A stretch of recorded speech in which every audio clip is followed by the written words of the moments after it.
মানুষের মধ্যে যে হয়তো এই মুহূর্তে আমরা বিভিন্ন জায়গায় বিভিন্ন মানুষ থাকি, কিন্তু পারফেক্টভাবে কিছু কিছু কাজ করে ওঠা হয় না, বা যে জিনিসগুলো করা উচিত না সেগুলোর মধ্যে হয়তো অনেক সময় আমরা ঢুকে যাই, যে কারণে সমস্যাটা হয়। নাম্বার ওয়ান হচ্ছে এই অনুষ্ঠানটা যে মানে অম্বাবুচির যে প্রোগ্রামটা, সেই প্রোগ্রামটা শুধুমাত্র যে আমাদের ওয়েস্ট বেঙ্গলে হচ্ছে বা কামাখ্যায় হচ্ছে এরকমটা তো নয়, সারা পৃথিবীতেই কোথাও না কোথাও এই দিনগুলোকে মানা হচ্ছে। এবং এই স্পেশালি কারণ হচ্ছে আমরা যেহেতু হিন্দু শাস্ত্রে সবসময় ধরিত্রীকে মানে আমাদের ধরিত্রীকে মা বলে সম্বোধন করে এসেছি, সেহেতু এই জিনিসটার গুরুত্ব আমাদের লাইফে কিন্তু অনেক বেশি। এবং স্পেশালি পুজো অর্চার ব্যাপার থেকে যদি দেখা যায় যে সেই সময় প্রতিটা মন্দির থেকে শুরু করে এভরিথিং আমরা জানি যে বন্ধ থাকে। এবং বাড়িতেও যারা স্পেশালি পুজো করেন, আমাদের বাড়িতে যেরকম মা কালী আছেন, তখন স্পেশালি পুজোটা টোটালটাই অফ থাকে, একদমই অফ থাকে, এবং কাপড় দিয়ে সেই জায়গাগুলো টোটালটাই ঢেকে দেওয়া হয় যাতে কোনো কারণে মুখ দেখানো হয়। এবং আমার মনে হয় যে এই সময়টা অনেক মানুষ না জেনে অনেক কাজ করেন, তো এই কাজগুলো করা উচিত না। স্পেশালি দেখবেন ওই সময় কখনো ধান পোতা বা জমি খনন করে বাড়ি তৈরি করা, এইসব জিনিসগুলো না মানে মাটি খুঁড়ে ভিত তৈরি করা, এই জিনিসগুলো কোনো কারণে কিন্তু একদম শ্রেয় নয়। এবং কোনো শুভ কাজ বা শুভ কথাবার্তা এগোনোর জন্য আমার মনে হয় এই টাইমটাকে স্পেশালি একটু গুরুত্ব দেওয়া দরকার, যে এই মুহূর্তটা পেরিয়ে যাওয়ার পরে যদি করা হয় তাহলে আমার মনে হয় বেটার। একদমই তাই। আর একটা কথা বলে রাখি, আপনারা কিন্তু রয়েছেন এই মুহূর্তে সরাসরি লাইভ অনুষ্ঠানে, এবং ওনার সঙ্গে কথা বলতে ফোন করুন। আমাদের ফোন নাম্বার যে 6292424341 and 6292424342, এই দুটি ফোন নাম্বারে। আপনি যে কথাটা বললেন না, আমাদের নিজস্ব কতগুলো না মিথ আছে। অনেকে বলে থাকেন যে আমার পরিবারের নিয়ম, আমার বংশের নিয়ম, আমি বাড়ির পুজো বন্ধ করব না, তাতে মন্দিরে তো সব ঢাকা থাকে, তো আমার বাড়ির ঠাকুর ঢাকার প্রয়োজনীয়তা কি আছে? আমি কিন্তু কাউকে নির্দিষ্ট করে বলছি না, বাট এই কথাগুলো হয়, অনেকেই বলে থাকেন, আবার অনেকে মেনে থাকেন।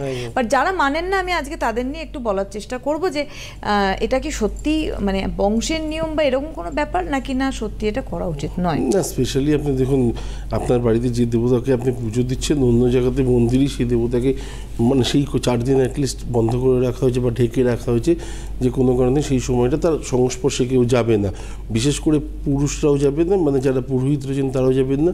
আর জানলে পরে দেখবেন আপনারা একটু হলেও মানে যারা এই ব্যাপারে আগ্রহী তারা অ্যাটলিস্ট আনন্দ পাবেন, যে এই সময়টাতে আপনি যদি কোনো কারণে কামাখ্যায় যান, যারা যোগী পুরুষ রয়েছেন তারা কখনোই রান্না করা খাবার খান না, তারা সবসময় ওই 4টে দিন না ফলাহার করে থাকেন। তো গুরুত্বটা এতটাই পজিটিভ যে মানলে পরে একরকম, যদি না মানেন আমার মনে হয় সেটা আলাদা রাস্তা, যার ব্যক্তিগত ব্যাপার। কিন্তু কোনো কারণেই আমার মনে হয় না ভগবানকে নিয়ে নিয়মগুলো যদি মেনে চলা যায়, আমার মনে হয় ফলটাও অনেক আলাদা মতো আসে। স্পেশালি দেখবেন যে অনেক না হওয়া কাজের যে প্রতিবন্ধকতা আমরা দেখি না, এই সময়টাকে এই গুরুত্বটা দেওয়ার কারণেই হচ্ছে সেইগুলো যদি সঠিকভাবে মানা যায়, আপনি দেখবেন আপনার লাইফের যে এক্সপেকটেশন আছে, যেগুলো কোনো কারণে আপনি করতে পারছেন না, কিছু পদ্ধতি অবশ্যই আছে, সেই পদ্ধতির মাধ্যমে গেলে পরে কিন্তু সেই জিনিসগুলো অবশ্যই আপনি পেয়ে থাকবেন।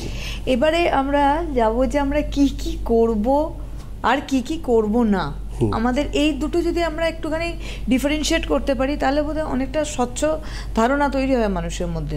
একদম। দেখুন, যারা মানে অ্যাকচুয়ালি উইডোম আছেন, তারা আমরা ছোটোবেলা থেকেই দেখে এসেছি যে তারা নর্মালি কোনোদিন রান্না করা খাবার এই সময় খান না, রান্নাঘরে ঢোকে না, এবং তারাও নর্মালি একদম ফলাহার করেন, অত সাবু দুধ এসব খেয়ে দিন কাটেন। এবং আরেকটা জিনিস হচ্ছে যে এই সময়টাতে আমার মনে হয় যে জিনিসগুলোর মধ্যে গাছ রোপণ করা, মানে যেগুলোতে মাটি খুঁড়তে হবে, এইরকম জিনিস বা জামা কাপড় কাছাকাছি, এই জিনিসগুলো না একটু বিরত রাখা, ছেলেদের ক্ষেত্রে বা মেয়েদের ক্ষেত্রেও চুল কাটা বা ছেলেদের দাড়ি কাটা, এই জিনিসগুলোকে কিছুটা হলেও মানে খুড়াদের যে জিনিসগুলো থাকে সেই জিনিসগুলোকে কোথাও না কোথাও একটু স্থগিত রাখা প্রয়োজন থাকে।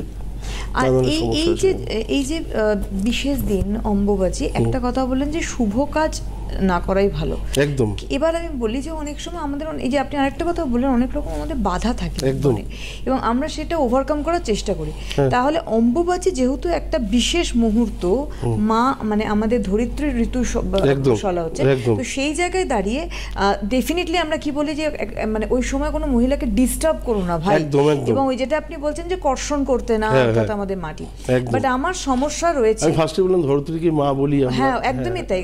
তো সেই জায়গায় আমার সমস্যা বা আমার একটা খুব ভয়ঙ্কর সমস্যা চলছে জীবনে, সেইখানে এই যোগটাকে কাজে লাগিয়ে প্রতিকার প্রতিবিধান এই মুহূর্তে কি করা যায়? একদম, মানে এই 4 দিনের মধ্যে যা করার অ্যাকচুয়ালি, কিন্তু প্রবলেম হচ্ছে কিছু কিছু মানুষের ওভার কিছু এস্টিমেট থাকে, কিছু কিছু ওভার এক্সপেকটেশন থাকে, যেগুলো কোনো কারণে সম্ভব না। কিন্তু সেগুলো বাদ দিয়ে আমরা মনুষ্য সমাজে রয়েছি, আমাদের যেগুলো নর্মাল এক্সপেকটেশন আছে বা কোনো কারণে বিয়ে থেকে শুরু করে চাকরি পর্যন্ত, এই যে জায়গাতে আপনি হয়তো বহুবার বাধা পেয়েছেন, বহুবার কী বলবো ধাক্কা পেতে হয়েছে আপনাকে আলটিমেটলি, এই 4 দিনের মধ্যে কিছু পদ্ধতি আছে, এই পদ্ধতিগুলোকে যদি আপনি মেনে চলতে পারেন, হয়তো চ্যানেলে বসে আমার পক্ষে বলা সম্ভব না, এগুলো অবশ্যই এক একটা ক্রিয়া, তো এর মাধ্যমে যদি মানে যাওয়া যায় আমার মনে হয় সেক্ষেত্রে কিন্তু 100% ফল লাভ করে। এবং এর জন্য জিনিসটা বছরকে বছর হয়ে আসছে। যদি জিনিসটা কোনো কারণে এমন হতো যে না এরকম গুরুত্ব নেই, তাহলে আমার মনে হয় সারা পৃথিবীতে এই ক্রিয়াটার কখনোই যোগ থাকতো না অ্যাটলিস্ট। আচ্ছা, এই যে এই সময়টাতে আমরা বেসিক্যালি কি কি ধরনের সমস্যা থেকে বেরোনোর জন্য প্রতিকার করাতে পারি?